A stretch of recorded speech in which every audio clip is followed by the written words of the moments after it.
जनतंत्र टीवी के विशेष कार्यक्रम कहिए नेताजी में आपका स्वागत है। आज हम पहुंचे हैं सैफई और बात कर रहे हैं तेजू यादव से, जो मैनपुरी के पूर्व सांसद रहे हैं, लेकिन फिलहाल इनके ऊपर करहल में अखिलेश यादव को जिताने की जिम्मेदारी है। तेजू जी, बहुत बहुत धन्यवाद जनतंत्र टीवी से बात करने के लिए। सर, क्या आपको नहीं लगता कि बहुत बड़ी जिम्मेदारी आपके ऊपर आ गई है? करहल से चुनाव लड़ रहे हैं और आपके सामने पूरी भारतीय जनता पार्टी ने एक एक सेट कर रखा है गुट।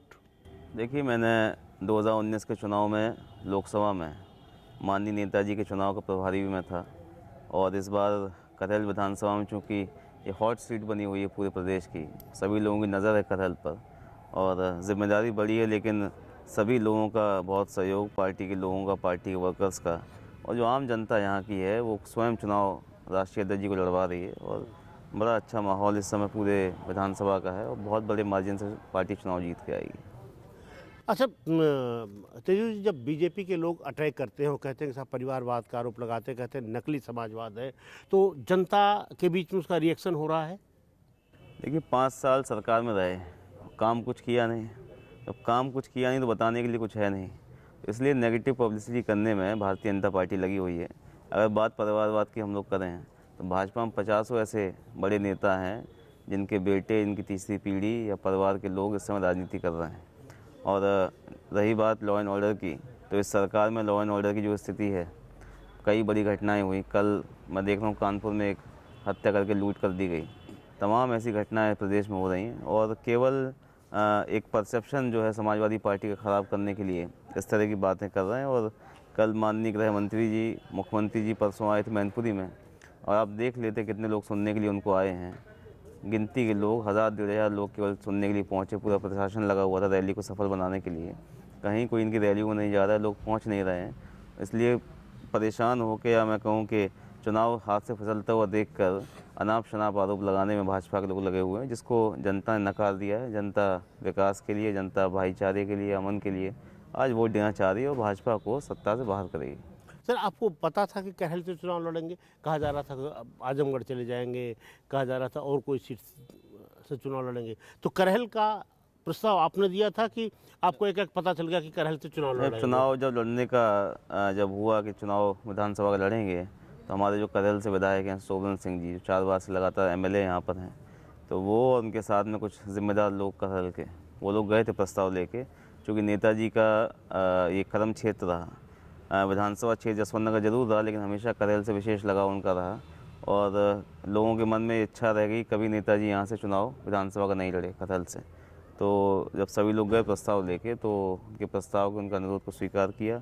और लोगों की बहुत मांग यहाँ पर थी करहल से कि वो चाहते हैं कि एक बार कम से कम हमारे क्षेत्र से माननीय राष्ट्रीय अध्यक्ष चुनाव लड़के जाएँ। इसलिए यहाँ से चुनाव लड़ने के लिए उन्होंने अपनी सहमति प्रदान की, और तब से लेकर लगातार सभी लोग लगे हुए चुनाव में। ये आपको लग रहा है सर कि जिस तरह से बीजेपी कह रहे हैं कि साहब देखिए किसानों को सम्मान निधि मिल गई है, गरीबों को राशन मिल रहा है, एक्सप्रेस वे बन गए हैं, एयरपोर्ट बन गया है, तो विपक्ष के पास कुछ है नहीं कहने के लिए, और इसीलिए वो बौखलाए हुए हैं? देखिए, ये लोग किसान सम्मान निधि की बात कर रहे हैं, हम लोग बात करते हैं दोगुनी आय करने की। जो उसकी लागत है किसान की फसल की, उसका 1.5 गुना मूल्य मिलना चाहिए। 1600 रुपये जहाँ एमएसपी निर्धारित की गई थी, कहीं 1100 रुपये, कहीं 1200 रुपये किसान को मिला। किसान आत्महत्या करने को मजबूर है। आज जो आवारा पशुओं का जो मामला है, उससे पूरे प्रदेश का किसान जिस तरह से प्रताड़ित है, तो ये जो सम्मान निधि की बात करते हैं, ये असल में किसान को निठल्ला बनाने का प्रयास इनका है। काम छोड़ के आदमी इनके ऊपर निर्भर हो जाए। जो राशन इनका मिल रहा है, उसकी क्वालिटी का आप देख लेंगे, इतना घटिया राशन है कि लोग खा भी नहीं सकते, उसको फेंकने को मजबूर हैं। तो कहीं इनकी एक भी ये जो लुभावने वाली जो योजना इनकी थी, लुभाने के लिए कोई योजना इनकी चल नहीं पा रही है। लोग रोज़गार के लिए वोट देना चाह रहे हैं, लोग चाहते हैं हम कमाएं, इज्जत से अपना खाएं। किसान चाहता है हमारी फसल का मूल्य मिले, नौजवान रोज़गार के लिए परेशान है। तमाम बहुत गंभीर मुद्दे जो प्रदेश के हैं, लोगों के हैं, उन मुद्दों में भाजपा पूरी तरह से फेल हो चुकी है। 2 चरण का चुनाव हो चुका है, आपको स्थिति जानकारी वाकिफ़ होंगे। पहले चरण में और दूसरे चरण में क्लीन स्वीप एक तरह से समाजवादी पार्टी ने किया है। तो बहुत अच्छा समर्थन लोगों का मिल रहा है इस समय, और भाजपा को पूरी तरह से नकार दिया उत्तर प्रदेश की जनता ने। जब मुख्यमंत्री कहते हैं कि साहब 10 तारीख के बाद हम गर्मी शांत कर देंगे, तो आपको क्या लगता है कि वो किस तरफ उनका इशारा होता है, और क्या वो 80-20 की बात करके पूरे चुनाव को पोलराइज करना चाहते हैं? देखिए, एक संवैधानिक पद पर बैठे हुए व्यक्ति, और वो भी इतने बड़े प्रदेश के मुख्यमंत्री जिनका बड़ा सम्मान पूरे देश में होता है, उनके मुंह से इस तरह की भाषा शोभा नहीं देती। और गर्मी शांत और ये तमाम जो तरह तरह के उन्होंने बयान दिए, विवादित बयान दिए, ये केवल जनता का ध्यान भटकाने के लिए कि लोग जो है, जो मुद्दे, असली मुद्दे इन पर चुनाव लड़ा जा रहा है, उन मुद्दों को भूल के और इनकी बातों पे आके चर्चा शुरू कर दें। नहीं, आपको लग रहा है कि असल मुद्दों से चुनाव को भटकाने की कोशिश है? बिल्कुल, असल मुद्दे पर चुनाव जो हो रहा है, जिस पर वोटिंग अभी तक हुई है, वहाँ बीजेपी कहीं ठहर नहीं रही है। पहले चरण में बहुत ध्रुवीकरण करने का प्रयास किया पश्चिमी उत्तर प्रदेश में, कि दंगा है, गुंडागर्दी है, फलाना है, ये है, वो है, लेकिन लोगों ने पूरी तरह से नकार दिया। किसानों ने वहाँ जो एकजुटता की, सभी धर्मों के वर्गों के लोगों ने, और जिस तरह की वोटिंग वहाँ पे की है, तो उससे इनका कम्युनल जो एजेंडा है वो पूरी तरह से ध्वस्त है। अब ये नया मुद्दा लेके आए कानून व्यवस्था को लेके, कि सपा आएगी तो गुंडागर्दी बढ़ जाएगी, सपा आएगी तो ऐसा होगा, वैसा होगा। तो कहीं कोई मुद्दा इनका इस बार चल नहीं रहा है, हर मुद्दे पे फेल हैं। और ये जो भी बयान दे रहे हैं, हताशा भरे इनके बयान, निराशा से भरे। ठीक, तो जो बीजेपी के नेता एक बात को बड़ा जोर शोर से कहते हैं, वो कहते साहब बहु बेटियां सुरक्षित हैं तो प्रदेश सुरक्षित है, और वो बीजेपी के शासनकाल में है। उनका सीधा आरोप रहता है आपके ऊपर कि जब आप आएंगे तो कानून व्यवस्था बहुत बिगड़ जाएगी, बहुत बेकाबू हो जाएगी। हाथरस की घटना आपके सामने है। उन्नाव में क्या हुआ, शाहजहाँपुर में क्या हुआ, ये वो घटना है जहाँ बीजेपी के बड़े नेता इन्वॉल्व थे। और जो महिला की सुरक्षा की बात करते हैं, आप एनसीआरबी के आंकड़े उठा के देखिए तो 12-17 के बाद 17 से 22 में जो है घटनाएं बढ़ी, अपराध बढ़े। यहाँ तक कि गोरखपुर भी सुरक्षित नहीं है, जो माननीय मुख्यमंत्री जी का गृह जनपद है। लखनऊ जो प्रदेश की राजधानी है, वहाँ महिलाओं के खिलाफ लगातार अपराध हो रहे हैं। मैं अभी अखबार पढ़ रहा था 3-4 दिन पहले, उसमें बड़ा बड़ा विज्ञापन था अखबार के फ्रंट पेज पे कि महिलाओं की हो रही है सुरक्षा या क्या क्या, और उसके नीचे ही खबर लगी हुई थी कि फला शहर में एक महिला के साथ दरिंदगी के बाद उसकी हत्या कर दी जाती है। तो फ्रंट पेज की न्यूज़ जो है वो उनके खुद के दावों को कॉन्ट्रडिक्ट कर रही है। कानून व्यवस्था, समाजवादी पार्टी की सरकार आएगी तो बहुत बेहतरीन कानून व्यवस्था भाजपा सरकार से हम लोग करके देंगे। तो बड़ा अच्छा आपने चंदन लगा रखा है, लग रहा है कि आप भी जो है कोई पूजा पाठ करके निकले। चुनाव में चिंता बढ़ गई है क्या? कुछ ज़्यादा ही मंदिर वंदिर जाना हो रहा है? नहीं, तो घर पे जो है मेरी मदर जो है, जब सुबह निकलता हूँ जनरल भी, तो पूजा करती हैं वो डेली अपना। तो बड़े चंदन उसमें पूरा रोली और सारा चीज़ें हैं, अक्षत सब कुछ है। तो ये कहीं ऐसा तो नहीं है कि काउंटर भी कर रहे हो कि उनके हिंदुत्व का, सॉफ्ट हिंदुत्व से काउंटर हो रहा है? हिंदुत्व का सर्टिफिकेट भाजपा के लोगों से लेने की हम लोगों को ज़रूरत नहीं है। हाँ। और हमारी जो आस्था है, जो हमारी संस्कृति है, जो हम लोग फॉलो करते हैं, उसके लिए मीडिया में जाके दिखाना कि मंदिर में पूजा कर रहे हैं, आरती कर रहे हैं, कैमरे की तरफ देख के नदी में डुबकी लगा रहे हैं, भगवान सामने है, पीछे देख के आरती हो रही है कैमरे को सामने देख के, तो इस तरह का ढोंग हम लोग नहीं करते। अच्छा, आपको लगता है सर कि राम मंदिर और जिस तरह से काशी विश्वनाथ का कॉरिडोर उन्होंने बना करके एक मैसेज देने की कोशिश की, वो एक बड़ा इशू है, और अयोध्या के मुद्दे पे वो अपर हैंड हो जाते हैं जनता के बीच में जाके कि साहब देखिए राम का मंदिर हमने बनाया, मुलायम सिंह यादव जी ने तो उसको बनने ही नहीं दिया। देखिए, मंदिर को तो किसी ने कभी रोका नहीं, और ये झूठा भ्रम फैलाते हैं कि मंदिर को रोका जा रहा है। अभी प्रोफेसर राम गोपाल जी ने राज्यसभा में इस बात को कहा कि भाजपा के लोग अनर्गल बयानबाजी करते हैं, मंदिर को रोकेंगे, मंदिर नहीं बनने देंगे। उन्होंने कहा कि जब सरकार समाजवादी पार्टी की आएगी तो उससे और बेहतरीन मंदिर हम लोग बना के देंगे। और रही बात अयोध्या की, जहाँ मंदिर बना हुआ है उस सीट पर भी समाजवादी पार्टी चुनाव जीत के आएगी।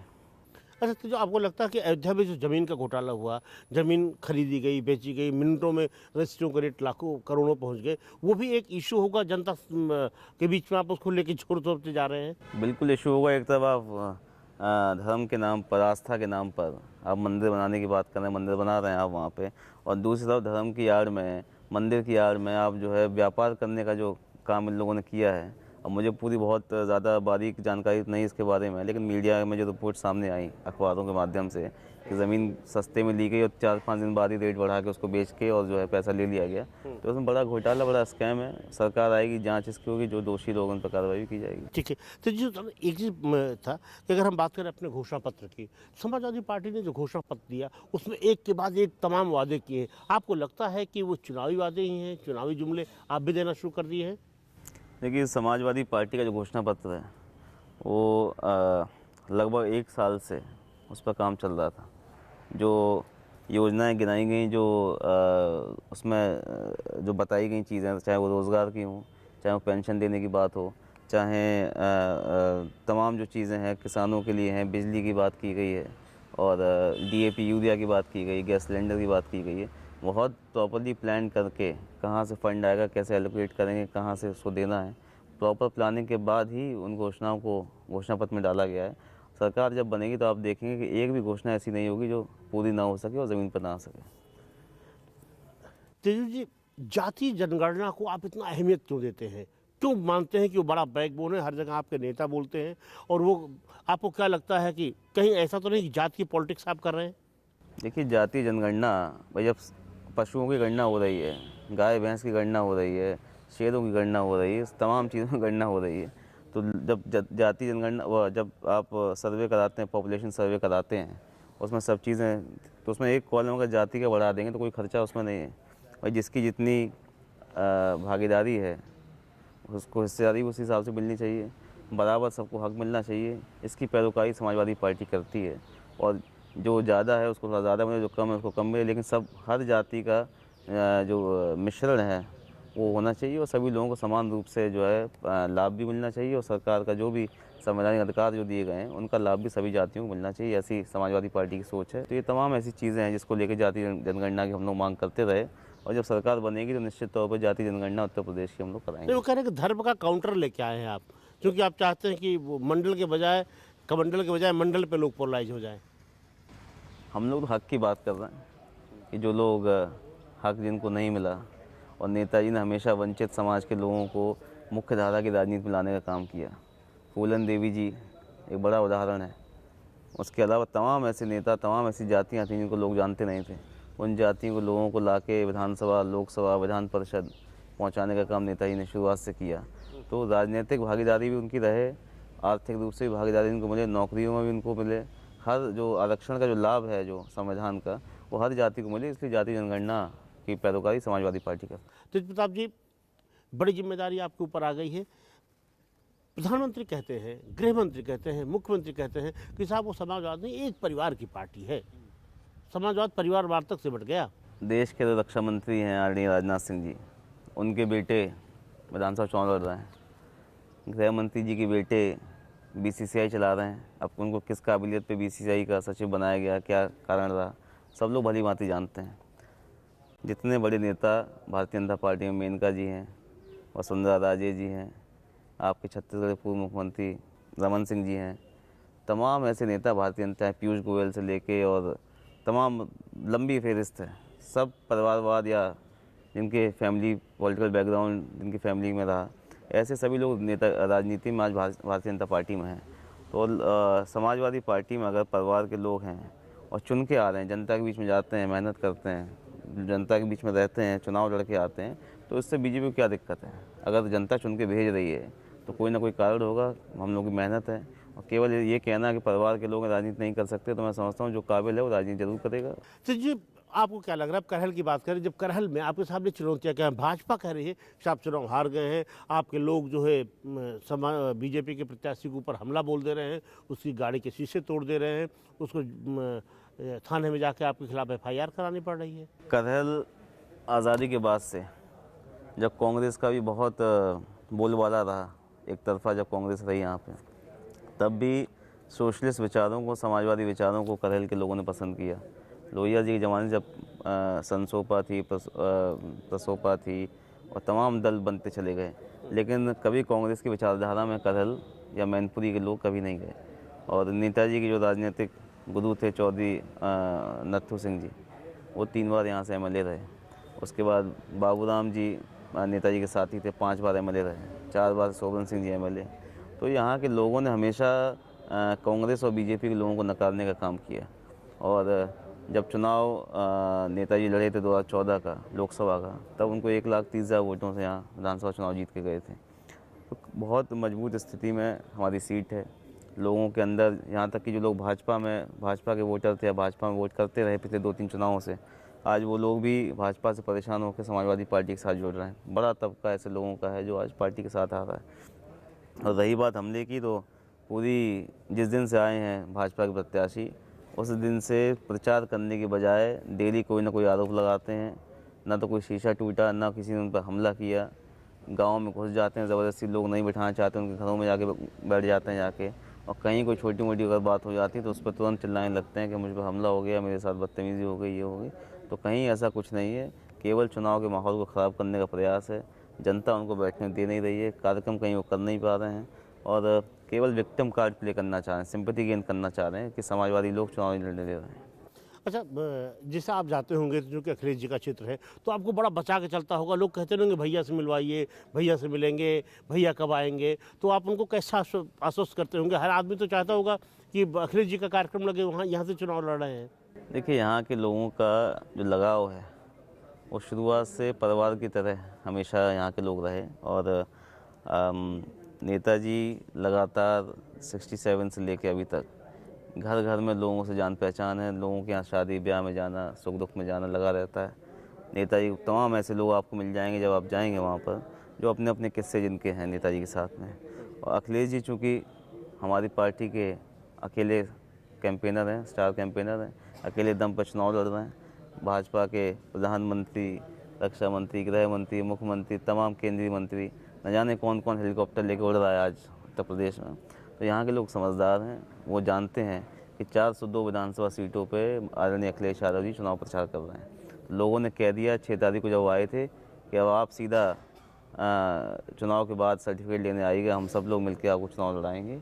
और बाकी यहाँ के लोग जो मिलने जुलने की बात आपने कही, यहाँ के लोग जब भी अखिलेश जी आते हैं, नेताजी आते हैं, सीधे आके मिलते हैं, उनको बाई फेस बाई नेम जानते हैं तमाम लोगों को।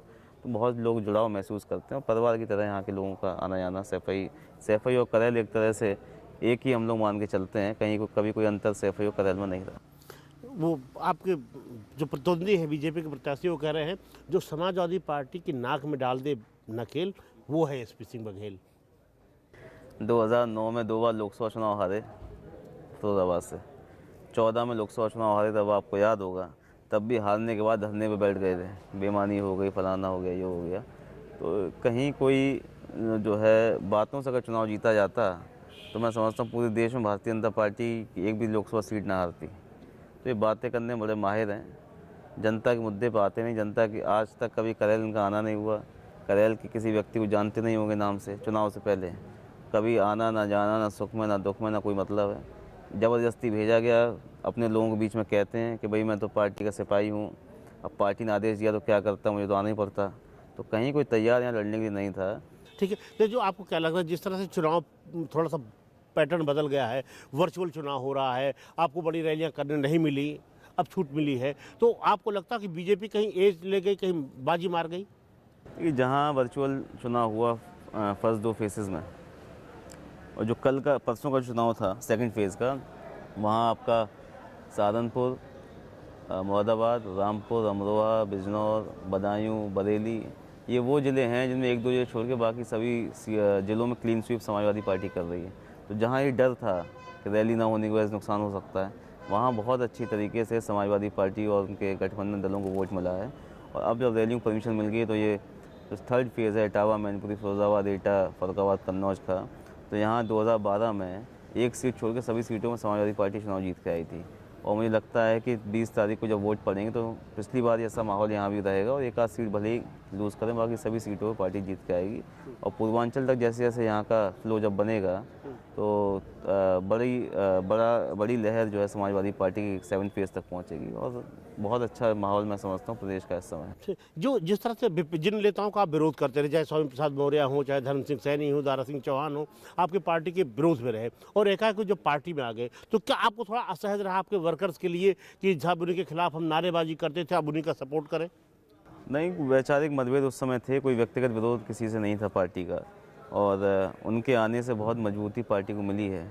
कहीं ना कहीं हमारे समाज के लोग जो मजबूरी में एक दूसरे के विरोध में थे, राजनीतिक विरोध की वजह से, आज वो लोग सब साथ में हैं। लोग इस बात की प्रशंसा कर रहे हैं, लोगों को खुशी इस बात की है कि जो बैकवर्ड के बड़े नेता जो हैं जिनके आपने नाम लिए, ये सब लोग आज पार्टी में आ गए। इसका लाभ पूर्वांचल में मिल रहा है, पश्चिम में भी मिला, और मध्य क्षेत्र जो ये हमारा अवध क्षेत्र है, इसमें बड़ा लाभ इन लोगों के आने से मिलेगा। मैं देख रहा हूँ बड़ा मैच्योर होंगे, बड़ा तौल तौल के बहुत सोच सोच के जवाब दे रहे हैं और बहुत ही चीज़ों को अपने पक्ष में ले आ रहे हैं आप। हर तरह से जो कार्यकर्ताओं को, पिछड़े को, सामाजिक न्याय को, सारी चीज़ों को बहुत ढंग से आप महिमा मंडन कर रहे हैं सर। नहीं, महिमा मंडन नहीं, मैं समझता हूँ जो बात हकीकत है। अब महिमा मंडन तो बीजेपी के लोग करते हैं कि बात कुछ है, मुद्दा कुछ है, बात को घुमा के जो है हिंदुत्व और मंदिर पे लाने का प्रयास करते हैं। लेकिन जो आज जो जनता की जो मांग है, जनता की जो नब्ज़ है, जनता जो आज देख रही है, महसूस कर रही है, चाहती है, हम लोग उस चीज़ को आज जनता के बीच में आके बता रहे हैं। और लोगों की जो अपेक्षाएँ हैं पार्टी से, जैसे जो लोगों का विश्वास है अखिलेश यादव जी में, और लोगों को ये महसूस हो रहा है कि इस बार जो समाजवादी पार्टी का जो नई समाजवादी पार्टी इसको हम कहते हैं, जिसमें बुज़ुर्गों का आशीर्वाद है, नए युवाओं का साथ भी है, तो लोगों ने एक बदलती हुई समाजवादी पार्टी देखी है। उनको विश्वास है कि इस बार जब सरकार बनेगी तो बहुत बेहतरीन तरीके से चलेगी। ठीक है सर, प्रधानमंत्री जिस तरह से यूपी में रैलियां कर रहे हैं, आपको लगता कि एक चैलेंज बढ़ेगा? और इस चुनाव में आप क्या चैलेंज देखते हैं? प्रधानमंत्री जी, जब देश का चुनाव होगा तो प्रधानमंत्री जी के बारे में हम लोग बात करेंगे। और आज प्रदेश का चुनाव है, लोग आज रिपोर्ट कार्ड, योगी जी का रिपोर्ट कार्ड की मांग करते हैं, रिपोर्ट कार्ड देख रहे हैं उनका। और प्रधानमंत्री जी चुनाव में जो आ गए हैं, अभी तो कम रैलियां उन्होंने की हैं, लेकिन मैं नहीं समझता कि बहुत ज़्यादा रैलियां करेंगे, क्योंकि चुनाव का जो हवा है, चुनाव का जो माहौल है बीजेपी के खिलाफ है। नहीं, क्या चुनौती आपके सामने? आपको क्या लगता है कि ये हमारे सामने सबसे बड़ी चुनौती है? जैसे चुनाव आयोग का आप लोगों ने शिकायत की, आपने कहा बहुत बड़ी संख्या में मतदाताओं के नाम काट दिए गए हैं, आपके जो ट्रेडिशनल वोटर हैं। मतदाताओं के नाम भी काटे गए। अभी कई दिन से खबर लगातार चल रही है, जो बैलेट के वोट जो पड़ रहे हैं सरकारी कर्मचारियों को, इसमें पुलिस के लोग हैं, टीचर्स हैं और जो सरकारी कर्मचारी हैं, कई जगह मतदान रोका गया, कई जगह बैलेट पे साइन करा के और आधार कार्ड की कॉपी लेके उनको विदा कर दिया, वोट नहीं डालने दिया गया। तो इस तरह जो खुलेआम जो बेईमानी ये लोग कर रहे हैं और लगातार सोशल मीडिया पर चल रहा है ये चीज़, इस पर कोई कार्रवाई अभी तक नहीं हुई। कल मैनपुरी में भी सूचना आई कि आधे लोगों की वोटिंग करा के जब 500 वोट रह गए थे तो उनको वापस कर दिया कि आपकी वोटिंग नहीं होगी। अब जब हम लोगों ने शिकायत की तो उसके बाद उन्होंने कहा कि अब वोटिंग हम कराएंगे। तो इस तरह जो लगातार जो खबरें आ रही हैं जो पूरे प्रदेश से, और कहीं ना कहीं बीजेपी हर स्टेज पर बेईमानी करने का प्रयास कर रही है। और ये अधिकारी जो उनके हैं, थानेदार जो उनके हैं, वो बीजेपी के पक्ष में मतदान करने के लिए लोगों पर दबाव बना रहे हैं, गाँव में जाके लाठी चला रहे हैं, धमका रहे हैं लोगों को। लगातार हम लोग शिकायत चुनाव आयोग से कर भी रहे हैं और उम्मीद है कि चुनाव आयोग इसमें मदद करेगा और कार्रवाई करेगा सही के लिए। ठीक, एक आखिरी सवाल आपसे है कि करहल में क्या टास्क आपके सामने, क्या चैलेंज है? आप कह रहे हैं कि हम जीत की मार्जिन के लिए लड़ रहे हैं और बघेल का आप कह रहे हैं कि हम किसी कीमत पे हरा देंगे। बघेल साहब तो कुछ भी कह सकते हैं। बघेल साहब तो केंद्रीय मंत्री हैं, हार के वापस अपना मंत्रालय संभाल लेंगे जाके, तो उनके पास कोई कुछ नहीं है। हम लोग का चैलेंज है कि जो करहल का अभी तक का इतिहास समाजवादी पार्टी का बना रहा, जो सीट जीतने का और सीट का मार्जिन इतना करें जो पूरे प्रदेश में संदेश यहाँ से जाए। और जिस तरह लोगों का जो रुझान आ रहा है, लोग जिस तरह पक्ष में आ रहे हैं समाजवादी पार्टी के, आप जब देखें जब 10 तारीख को वोट खुलेंगे तो दूसरे तीसरे राउंड के बाद ही बघेल साहब आगरा के लिए अपना गाड़ी में बैठ लेंगे और उस पर रुकेंगे नहीं वहाँ पोलिंग स्टेशन पर। जी, तो सब जनतंत्र टीवी से बात करने के लिए बहुत बहुत धन्यवाद। आपने अपने व्यस्ततम टाइम में से समय निकाला। तो ये थे तेजू यादव, जिन्होंने बहुत बेबाकी से अपनी बात कही और उन्होंने कहा कि करहल में खास तौर से चैलेंज इनके सामने जीत का मार्जिन बढ़ाना है और ये फिलहाल 1 लाख से ज़्यादा वोटों से जीत का लक्ष्य लेकर चल रहे हैं।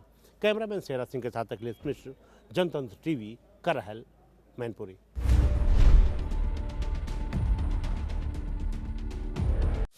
खबरों के निष्पक्ष विश्लेषण के लिए सब्सक्राइब करें Jantantra TV and press the bell icon. Never miss any update.